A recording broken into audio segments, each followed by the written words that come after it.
From Social Prosperity Partners, this is Community Catalysts.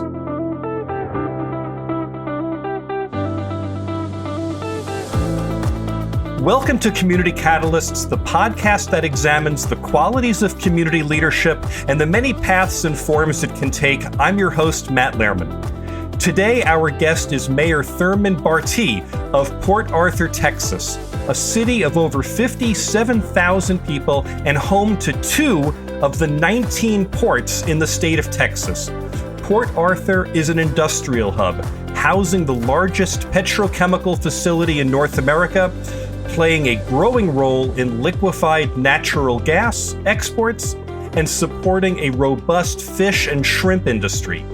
Mayor Bartie promises that there's great potential in Port Arthur, but admits that it also comes with great challenges. He's working with both public and private sector partners to steer the city forward, and I'm excited for this opportunity to hear what he's learned about navigating the stormy waters of growth and transformation.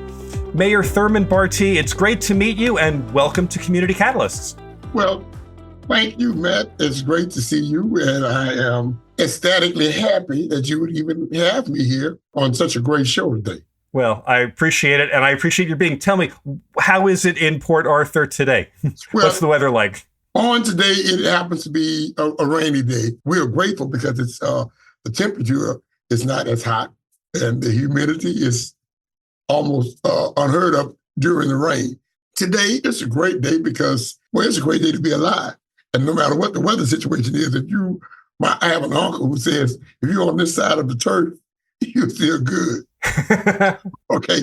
Mayor, I have to ask you, when I was researching Port Arthur, I was surprised to discover that it is tied with 2 other cities for being the most humid city in the nation. You adapt to it. I believe existing here in this type of weather and the weather patterns that actually affect us, you actually have a tolerance, for survival, because you've got to perform, you've got to go to work. I look on many days when it isn't raining and the sun is just beaming down, and public workers, other individuals who have these outdoor jobs, they are always given instructions, or drink plenty of water, just hydrate. You hear that all day around here. But let me just observe. I live in Scottsdale, Arizona. We know something about heat here. And as we're talking today, I'm wearing a T-shirt. I'm looking at you. You're wearing a long sleeve shirt. You got a bow tie on. You have a vest. And I imagine there's a suit jacket somewhere in your office as well. Yeah. And you can do all that in heat and humidity. Well, here you adapt. If it were not raining and real cool in the 80s, I would probably be adorned in something different. All right. Yeah. So, Mayor, in preparation for our conversation today, I asked you to share an early and personally meaningful experience from your leadership journey. And you mentioned being elected as Justice of the Peace in Port Arthur back in 1994. Could you tell us about that experience and how it influenced your path, ultimately leading to your election as mayor in 2019? That opportunity presented itself following a court case where minorities were not represented on that particular level or tier of the courts, even in county government at all, because of how lines were drawn. Some folk called it gerrymandering or whatever. But prior to my election in 1994, an African American had not ever held that position in our county. Had never been a Justice of the Peace. Right. It's an historic venture in my life. It was historic that you got elected to that seat, the first African American to hold that Justice of the Peace position.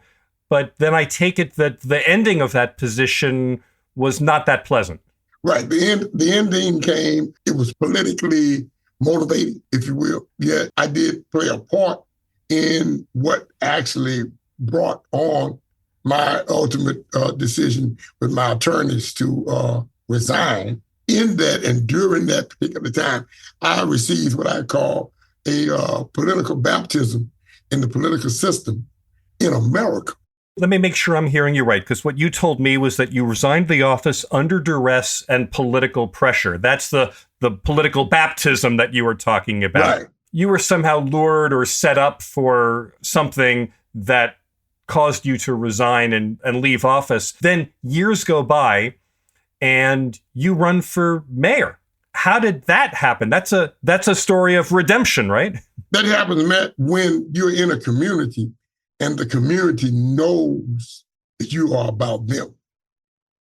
I have opposition even right now as mayor, but, I love my community. It's ironic that we're talking about this. I spoke about my late sister, Latrell, who passed away back in 21, and she would say, Thurman, boy, you love Port Arthur. And no matter what happens, you have a love for the community, Thurman. No matter what the community does, you rise above it and you continue. Well, when I decided to run in the mayoral race, now that wasn't something I even had planned to do. A group of church ladies were in a prayer session. Miss Opelousas came to represent the church ladies and said, we were at a prayer breakfast and asking who needed to be our mayor. She said, and Thurman, everybody said you, and God showed us you, And of course, being Thurman Bartie, I said, well, I don't know why you showed y'all, you didn't show me. Okay. But, and then she said, you just need to pray about this because I had to run against an incumbent if I were going to run. And I did, and God answered in the affirmative, but I was going to have to work for it. And I battled and worked, and I became mayor. Mayor, tell me what is your career outside of being mayor? How did you make a living? I'm a licensed funeral director and embalmer. I've worked in the school system, taught American government. I'm an ordained minister. I'm a pastor. I'm a seminarian, graduated from theological seminary in Tennessee. I was there for about 2 years and came back home. So, and I pastored the church. If you just ask, how do I do it? I'm just telling you, that's how I do it.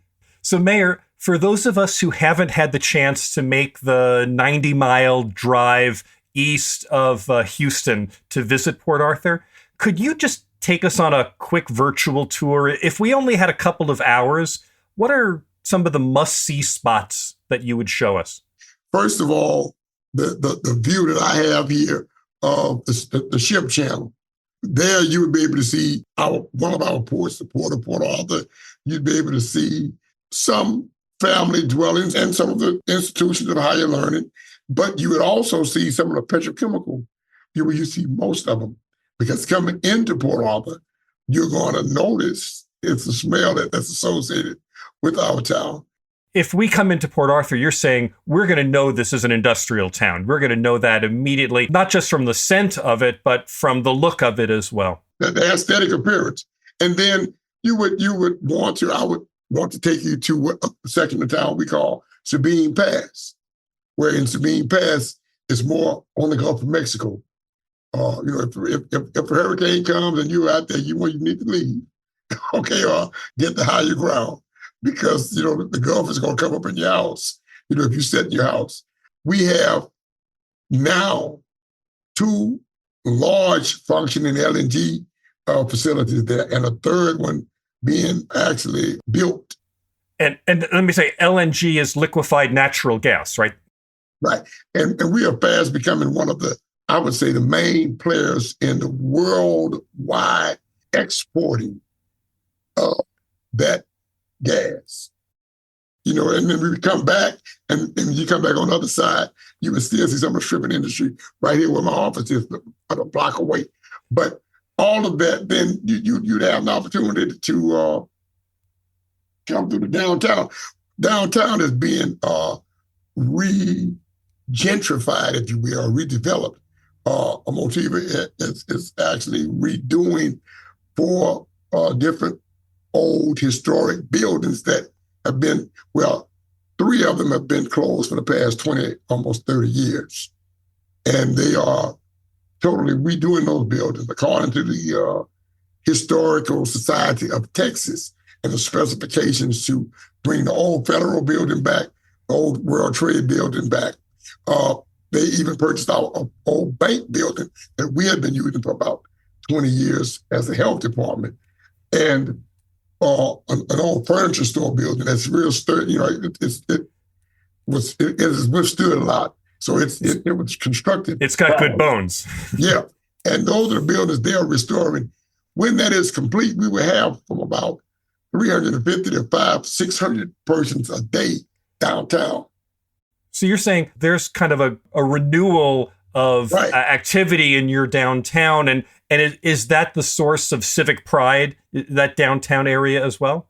I've tried to put it on the front burner with about everything that we've attempted to do, because if we are able to totally redevelop and regentrify that corridor, the lifeblood of our city going forward for the next 50 to 100 years would be solid. I want to ask you about that because, as you know, the goal of this podcast is to share leadership lessons from the initiatives you've championed and from the challenges you've faced. And so I'd like to hear more about that plan to beautify the corridor that leads into downtown. Help us understand, why is that such a significant accomplishment for the city? Why is it important to beautify that corridor that gets you there? Because if you can envision Motiva, Aramco, which is about the number one oil and gas producer worldwide, having their facility, one of their largest facilities, even their gateway facility in your community, then that does speak volumes for your community. Now, how your community takes advantage of being in a collaboration with this big business to be sure that this big business totally supports the growth of your community. And when I say totally supports, not the only, because we have 7, I think, or 8 refining facilities here now. If this company grows, our tax base grows. The biggest thing that we want from their growth in helping the aesthetic appearance of our community is employment for our citizens. Yes. Again, as I stated, it has to begin somewhere. And it begins, I think, with leadership that is astute to all of the variables in that equation. So let me make sure I get this. So the business is going to come in. You're saying that business in these new buildings they're renovating, it can't stand as an island. There have to be connections throughout the community. And I'm imagining that means there has to be housing for the workers. There has to be education for the families of those workers. That there has to be other commercial development, shopping and restaurants and stores that are nearby or convenient to where those workers are going to be, that there needs to be parks, there needs to be recreation facilities, right? This is not just a plunking down of an office building. This is the installation of a beating heart that the community has to connect to in all kinds of ways. Am I over dramatizing it? You are right on it, because the city has to do its part. We have to do our part, and the leadership has to do its part. We have to be visionaries. So you spoke of a vision. I didn't want to go that deep into the vision, but you opened the gates, and now I'm running through. Go for it. It's no way you can have 300 to 400 to 500 extra people down here, not have restaurants, not have stores. And you hit the nail on the head, as it said. And you should be able to offer them some form of permanent housing, attractive. A lot of people don't like to use the word affordable housing. They think that's low income section. No, affordable housing, to me, the connotation that I get is what your citizens can afford. We could build, I don't know who would come and do it, $700,000-$800,000 homes, but who can afford it? Right. What bank is going to give you a mortgage on it and you don't make that type of money to be able to pay the loan? Okay, so you build a community, I think, with homes that the working class can actually afford, because those are the people that you want to attract, those who are working. So now we've kind of changed the term and call it workforce housing. And sometimes the connotation from that term as a person thinking we're talking about transient workers, but we experience right now in Port Arthur, and I don't believe I'm exaggerating, we probably have from 10 to 15 and maybe even 20,000 workers driving into Port Arthur every day and leaving. Yeah, you're talking about kind of a workforce ecosystem, right? That you can actually grow the workers for these companies right out of Port Arthur directly. Yeah, you see, now, mind you, several folk may believe that, no, they're here, they're taking, they're not doing what they should be doing. But if we are not preparing ourselves, then we're not attracted to them. Now, also, big business, the industry, has to not ignore folk who are prepared. You're saying industry has some responsibility to bring people along. But now, 65 years ago, 90% of the folk who worked here lived here. Now we're probably at 90% of the people who work out there don't live here. You may have 10% of the people who work in these refineries live in Port Arthur. So from that, Matt, those folk are going to hire people they know. They're going to hire their children. They're going to hire their cousins. They're going to hire their friends. Because they ain't got no friends in Port Arthur. They don't have no cousins in Port Arthur. We can't just sit and just allow that. Just like I can't sit in this seat and allow the citizens not to make the adjustments so that they can grow. But at the same time, I can't have them beating up on the citizens by not allowing the citizens the opportunity to make a living wage to take care of their families here. Mayor, the point that I'm also getting from what you just said is that you're thinking, and perhaps your council or whoever else is holding the vision for this, you're thinking 10 years, 20 years, and further into the future. You're trying to build what we would call sustainability into the workforce and into the economy of your community. But you understand that there are people who are looking at their lives paycheck to paycheck and month to month and year to year. And so there's some resistance there. I'm going to ask you more about the resistance in just a second that you've encountered. But before I do, I just want to make sure I understand who holds the vision. You obviously are passionate about this. Is the whole city council on board? Is it bigger than the city council? Who's got the vision for what Port Arthur needs to be? Now, I would have to say, because we have a council or manager form of government, I do all I possibly can to sell my vision to a council and to a city manager. The thing that you've got to do most of the times when you are in a collaborative, and I learned this word about the third grade or sometime, compromise. Sometimes you have to compromise your position, yet not lose the entire focus of what you want because it's political.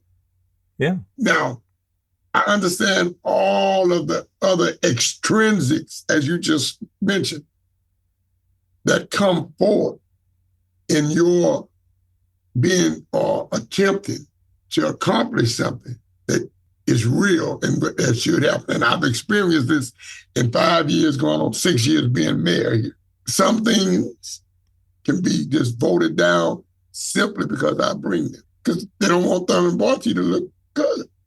Or they don't want Thurman Bartie to get credit for this. So you're saying the city council may not be with you all the time for political reasons. Right. So what you have to do, you have to circumvent that. Or you have to get what you want and make it somebody else's idea. Well, I can't be in the seat of always seeking the glory. That's the whole difference. If I bring it up, man, it's a fight. Let me ask you to restate that. If you were giving advice to someone maybe who was just elected to be a mayor at another community and they needed to learn from that experience, what's the exact advice you would tell them? Well, I would tell them, go in, study the terrain, listen, find out who says what, who thinks that he or she is the dictator in the room. Uh-huh.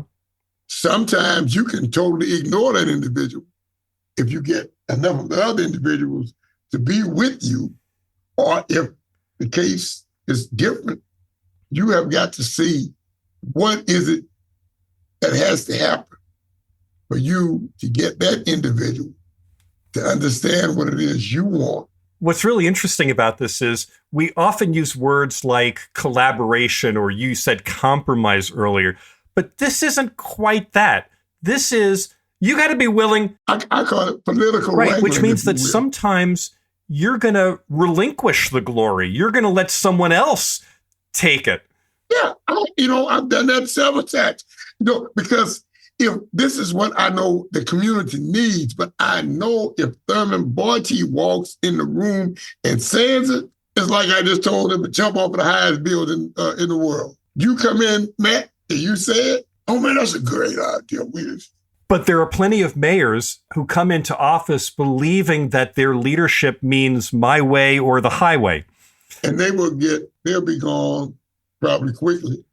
Hey, Mayor, I want to ask if you could go back in time a little bit to something about this beautification of the corridor in the downtown. If you could go back in time and change the dynamics of who you were working with or how you approached them, what would you do differently with the knowledge that you have now? Well, I learned about what some of my colleagues thought was a misappropriation of funds, or we just didn't do it right. But it wasn't what they embraced.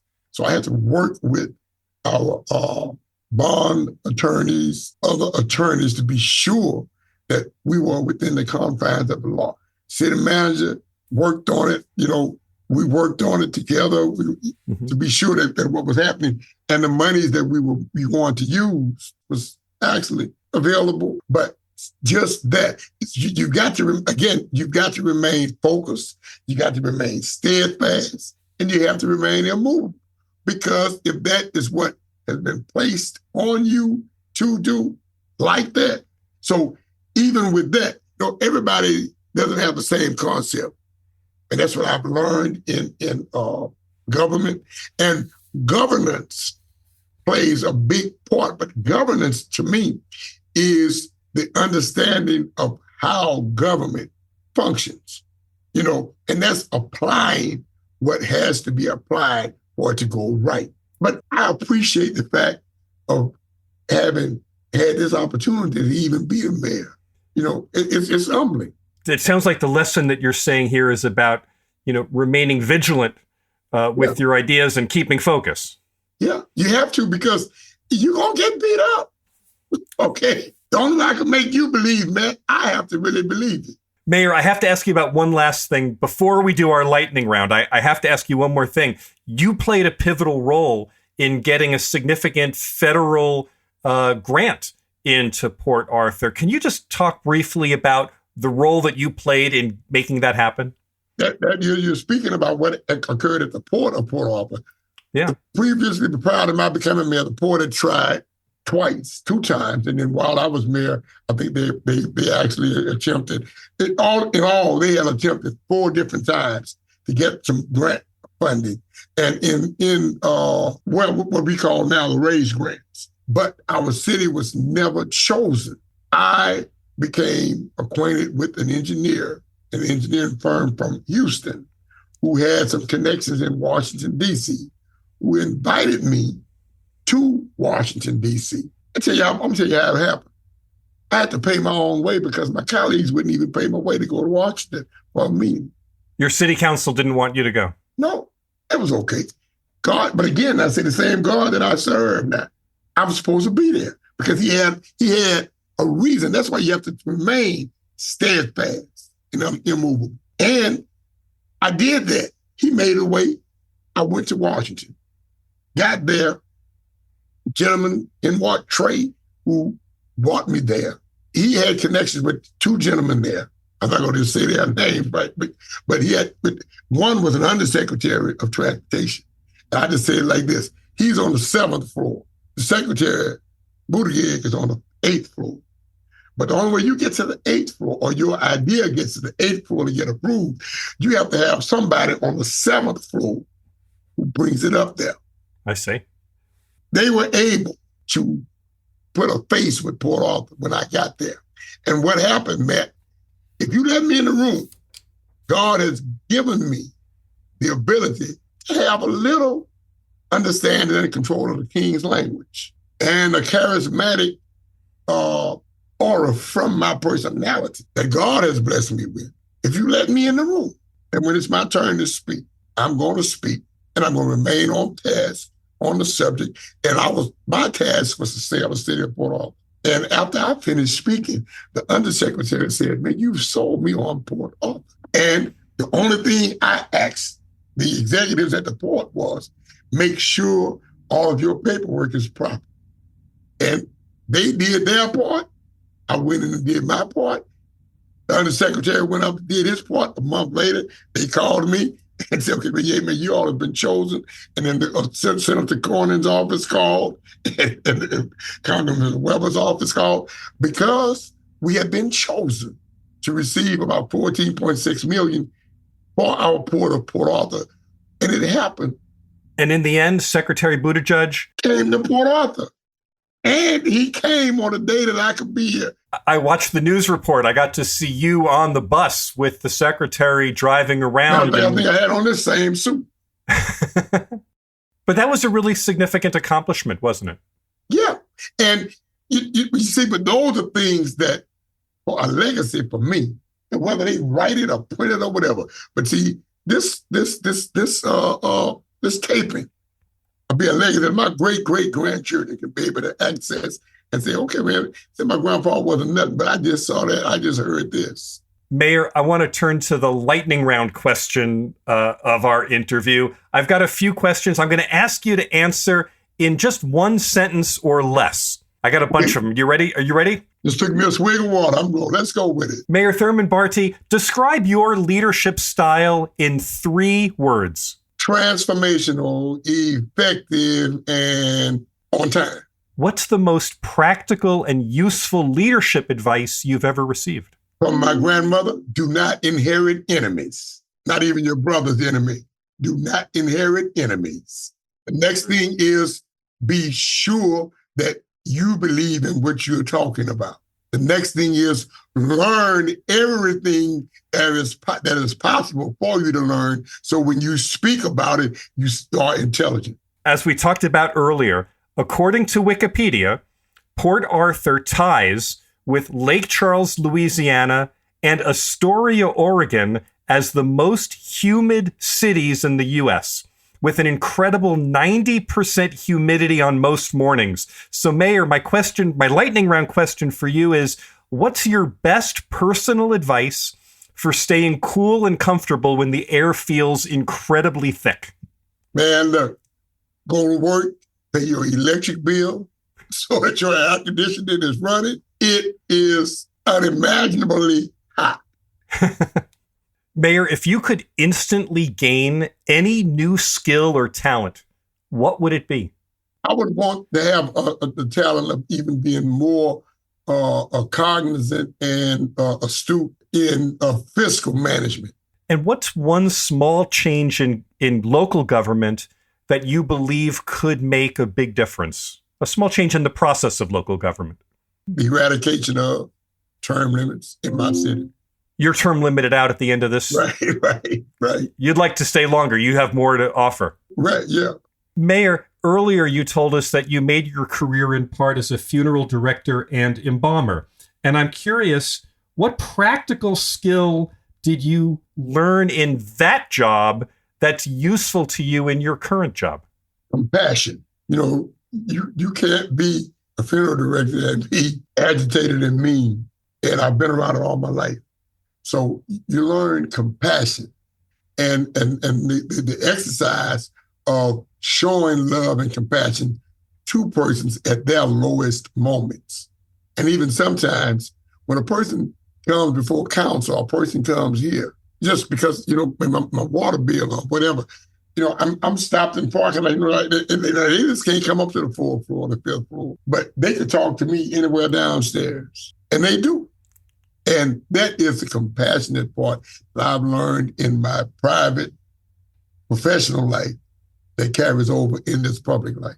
Mayor, on a personal basis, what keeps you motivated in the face of challenges? First, my belief in God, knowing that no weapon formed against me shall prosper. He's never failed me, nor will he ever forsake me. And those are the lightning rod that we're doing right now that actually caused my trajectory to continue and to ascend when in normal actuality, I should be falling and in grief. Mayor, it's said that we live in divisive times. What makes you optimistic for the future? Well, knowing that God's presence is going to be with us, knowing that even right now, no matter who's president, God is going to still be God. So just, I have a degree in government, my undergraduate degree, but I don't know how to separate church from state because I am the church. The church is in me. And sometimes I take the church to some bad spots. I have, okay? And then sometimes I've taken the church to some good spots. But for sustainability in my life, that's what it is. And on the political scene, a lot of people really probably would say, "Oh, you don't know, I wouldn't do it." I couldn't say that. No, if God allowed you to live to be the promise where I am, I got to give him the glory. Mayor Thurman Bartie, thank you for being so open and generous with your insights today. It's been an absolute pleasure speaking with you, and I hope you lots of success for the end of your term and that you stay cool and stay dry. So once again, my thanks to Mayor Thurman Bartie of Port Arthur, Texas. This episode was edited by Nick Living the Dream Tantillo. Our executive producer is John Little. I'm Matt Lehrman of Social Prosperity Partners. Ask me a question, share a comment, or let me know that you have a story to share. You can reach me at 602-688-2724 or matt@socialprosperity.us. I'd love to hear from you. We'll be back soon with another Community Catalyst.